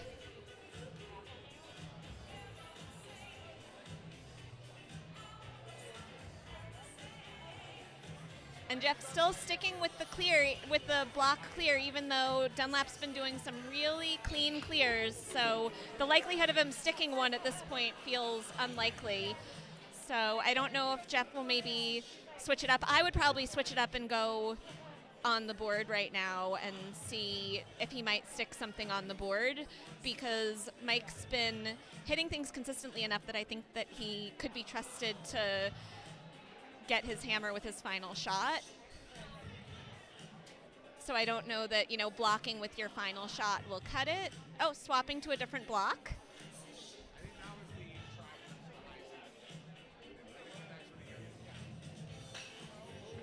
Okay, well, he's stuck, but it isn't something that is helpful to Jeff particularly. I don't know if Jeff's going to maybe go for a high 8. I feel like a high 8 is a common one for people to go for in this situation. It depends on if you think that your opponent is going to be more likely to kitchen your high 8, or if you think that they would, if you're a little low for a high 8 and you leave them room to stick, if you think that they would be able to stick, then that could be dangerous because you've made it easier for them to score their hammer. So sometimes it's easier to just, and safer to just block it up and hope that they line or overshoot their hammer. So Drew, what are you doing if you're Jeff right now? What shot do you go for? If I'm Jeff, with the ability to hit every number and every, okay, Jeff's really good. You know, you got to think like high 10 is probably the best play you can do here. Mike's good enough to roll any other high number. All he needs is one score. But it seems like Jeff's kind of considering the alley and what he's looking at. But the way the board is going, the alley shot's so dangerous and the alley's so slow. High 10 seems to be the unanimous choice for the last shot here. Yeah, and then if you're a little short on the high 10, then it just blocks up the middle and makes it a little challenging. But yeah, since I don't feel like he's had a lot of luck down the alley, so yeah, going for a high 10, but ended up with a low 10. So now Dunlap has to either replace it or kitchen for the win. And he doesn't quite make it, so Jeff wins. That was a great game, and and it did come down to the last shot, which you love to see. It's always fun to end a game with where either person could win at the end. So, anyone want to do any closing remarks? Closing thoughts, boys?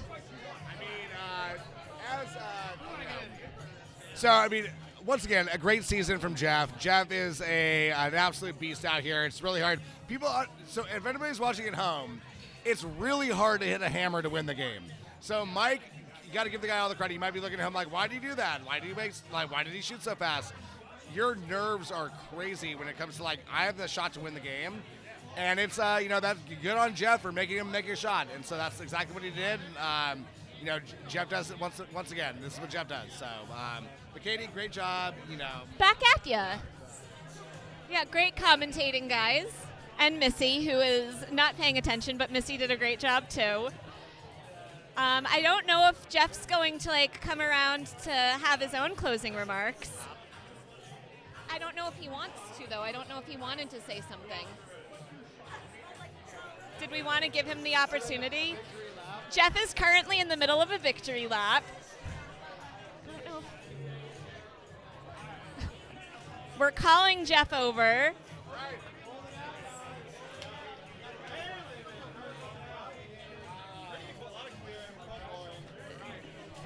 Does our champion want to have any final remarks? Congratulations. Game well played. Thank you very much. Appreciate it. Yeah, that was a wild one. A lot of clearing. Probably didn't make for the best TV. We both have very similar play styles.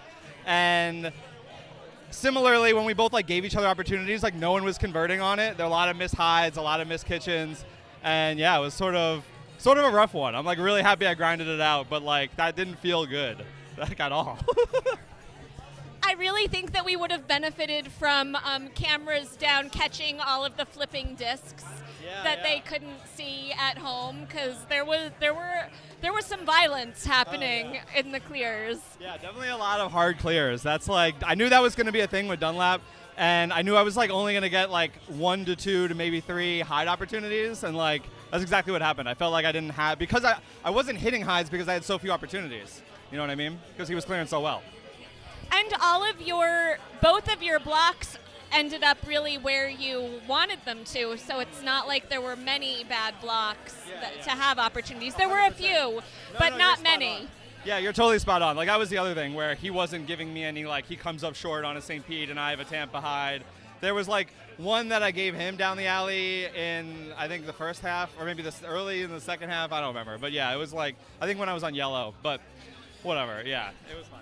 Court 2 is usually not that variable, but I feel like there were several moments where both of you got kind of court 2'd a little bit, where just a little bit of drift happened and it kept you from like getting to, you know, a hide down an alley, or that sort of thing, or like where you hit a line in the middle in the second to last frame. Yeah, the one where I was trying to split go down between the two and split it, that took like a sharp left turn that I did not expect at all.